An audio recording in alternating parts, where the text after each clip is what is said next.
Untuk kita semua, saya yang bernama Putra Bremaktaren dari Prodi D3 Perpustakaan ingin menjelaskan tentang jenis-jenis komunikasi. Jenis-jenis komunikasi ada empat bagian, yaitu yang pertama adalah dengan secara lisan.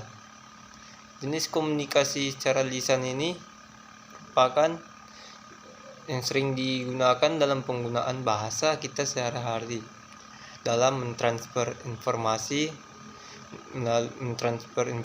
yang berbicara atau yang dengan menggunakan bahasa isyarat, atau kita sering digunakan selama konferensi, membuat video, panggilan telepon, rapat, percakapan dengan lawan jenis, atau verbal penting yang efisien. Langkah-langkah yang dapat mengembangkan keterampilan komunikasi verbal yaitu dengan menggunakan suara bicara yang kuat dan dengan percayaan diri, apalagi menyampaikan informasi kepada orang atau kelompok seseorang. Pastikan gunakan suara yang kuat agar semua orang mendengarkannya dan berbicara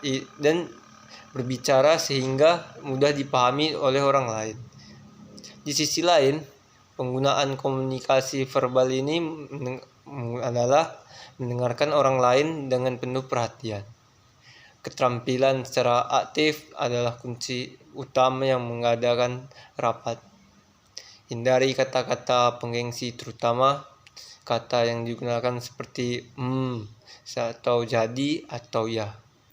Meskipun terasa alami setelah kita menyelesaikan atau berhenti dalam mengucapkan sejenak, marilah kita mengumpulkan pemikiran dan juga menyelesaikan kalimat secara acak dan dapat mengganggu audiens kita sendiri. Dan cobalah menyajikan kepada teman atau kolega yang terpercaya yang dapat menarik perhatian saat ini dengan menggunakan kata-kata pengisi atau yang menggantikan dengan menarik napas saat tergoda untuk menggunakannya. Yang kedua adalah komunikasi nonverbal. Apa itu komunikasi nonverbal?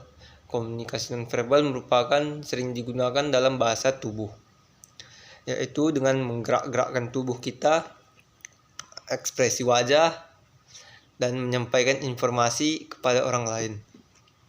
Kita dapat digunakan secara sengaja maupun tidak sengaja.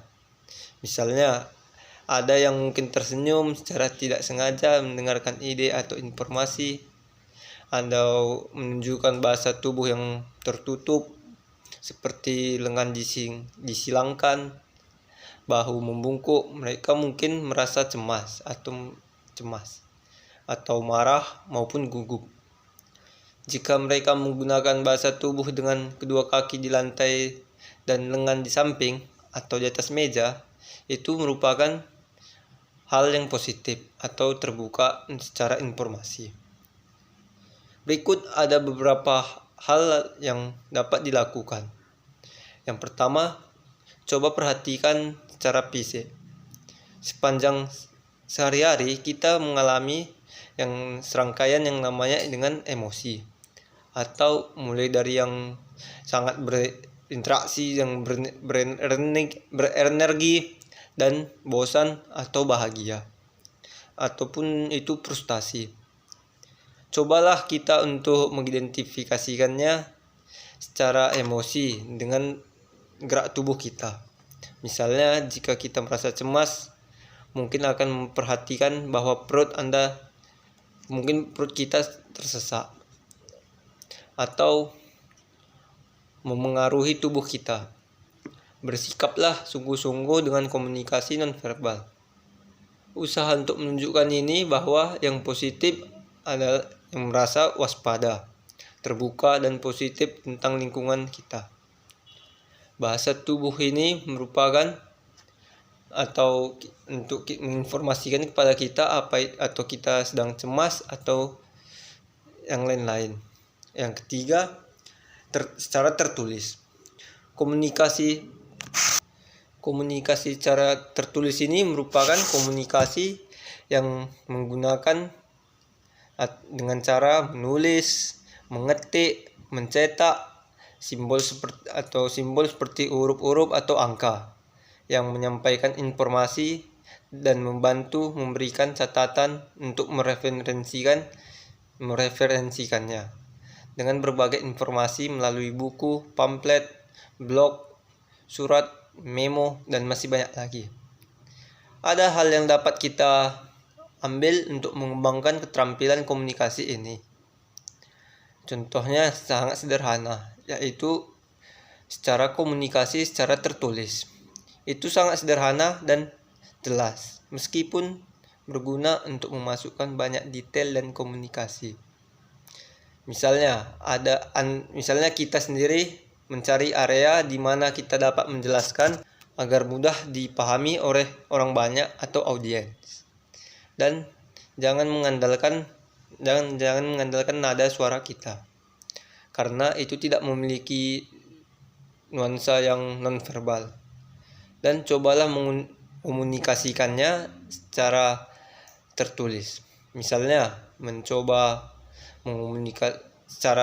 melakukannya dengan cara menyampaikannya secara lelucon atau kegembiraan, atau mungkin dapat menerjemahkannya dengan tergantung kita kepada audiens lawan bicara kita lah. Ataupun komunikasi ini dapat menambahkan kita lebih banyak lagi dalam kepribadian kita masing-masing. Dan cobalah untuk meluangkan waktu kita untuk meninjau komunikasi secara tertulis ini dengan cara mengidentifikasikan kesalahan atau peluang kita. Komunikasi ini merupakan dapat dikirim melalui ke orang banyak dan berguna untuk meminta dan mempercayai meninjau kita juga.